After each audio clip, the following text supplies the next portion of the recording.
Hi there, welcome to this quick video on my top tip for how to photograph a hot drink and a cold drink.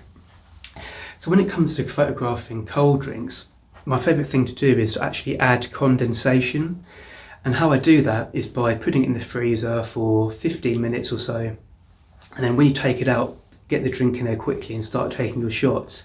That condensation just gives an extra layer of something to look at and makes the photography much more attractive. And when it comes to hot drinks, I like to have the steam coming out of the top.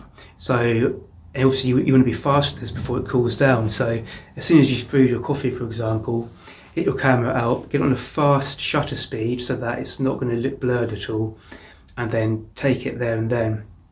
So yeah, they're my top tips. I've actually got plenty more on a full process and how to take these photos on my blog article.